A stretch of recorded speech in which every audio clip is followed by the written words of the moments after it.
কি কেমন আছেন? ভালো আছেন তো? আজ কথা বলবো ফ্রি র্যাডিক্যালস নিয়ে।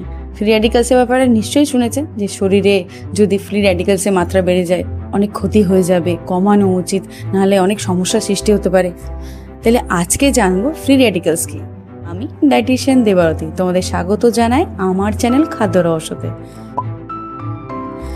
ফ্রি র্যাডিক্যালস হলো একটি অস্থির অণু যেটা আমাদের শরীরেই তৈরি হয়। হ্যাঁ, আমাদের শরীর নিজের থেকেই তৈরি করে, আর এটা কোষের সাথে প্রতিক্রিয়া করে আমাদের শরীরেরই ক্ষতি করে। ভাবো তাহলে এটাই হচ্ছে কিভাবে। এবার আমরা জানবো এই ফ্রি র্যাডিক্যাল শরীরে নিয়ে কিভাবে তৈরি হয়।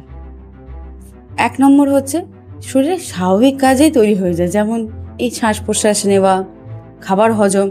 হ্যাঁ, এই সামান্য কাজই হয়ে যায়। এবার বলতে কীভাবে? কারণ এই দুটো কাজেই আমাদের ব্যবহৃত অক্সিজেন, আর এই অক্সিজেন অণু আর অস্থির অণুটাকে সৃষ্টি করে, যেটার নাম ফ্রি র্যাডিক্যালস।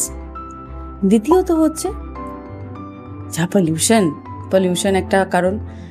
পলিউশন আছে, তারপরে আমাদের ধোঁয়া আর রাসায়নিক পদার্থ, এই সব কিছুই কিন্তু আমাদের শরীরে ফ্রি র্যাডিক্যালসের মাত্রা বাড়িয়ে দিচ্ছে।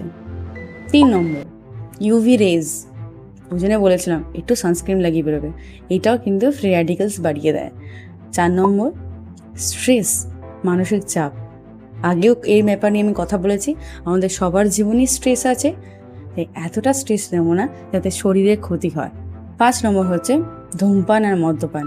হ্যাঁ জানি ছাড়া যায়নি, এর ব্যাপারে আমি আগেও বলেছি যে একবারে ছাড়া যায় না, তবে হ্যাঁ পরিমাণটা কমানো যায়। এবার আমরা জানবো ফ্রি র্যাডিক্যালসের ক্ষতিকর প্রভাব। 1 নম্বর আমাদের কোষের ক্ষতি করছে। 2 আমাদের রোগ প্রতিরোধ ক্ষমতাটা কমিয়ে দেয়। 3 ত্বকে বার্ধক্যের লক্ষণ দ্রুত প্রকাশ পায়, মানে এজিং প্রসেসটা অনেক বেশি তাড়াতাড়ি হয়, যত না বয়স তার বেশি দেখায়। 4 হার্ট প্রবলেম, ক্যান্সার, ডায়াবেটিস এইসব রোগের ঝুঁকি অনেক বেড়ে যায়। এছাড়াও আরও অন্য অনেক শারীরিক সমস্যা এটা সেটা লেগে থাকে। তা কি করণীয় এই ফ্রি র্যাডিক্যালসের মাত্রাটা শরীরে কমানোর জন্য? প্রথম, অ্যান্টি অক্সিডেন্ট যুক্ত খাবার খাবো। দ্বিতীয়, শাকসবজি ও ফল। তৃতীয়, যথেষ্ট পরিমাণে জল খাবো। আর চতুর্থ, পর্যাপ্ত পরিমাণে ঘুম। আমি আগেও বলেছি, এখনও বলছি, ঘুমটা ভীষণ দরকার। ঘুম আমাদের শরীরে ওষুধের মতন কাজ করে, তাই চেষ্টা করবেন পর্যাপ্ত পরিমাণে ঘুম যেন হয়। আর এর পরের ভিডিওতে আমি আপনাদের অ্যান্টি অক্সিডেন্টসের ব্যাপারে বলবো, এবং এটাও বলবো কোন কোন খাবারে অ্যান্টি অক্সিডেন্ট বেশি পরিমাণে পাওয়া যায়।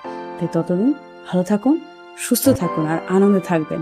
ভিডিওটিকে শেয়ার করবেন, পেজটিকে ফলো করবেন, আর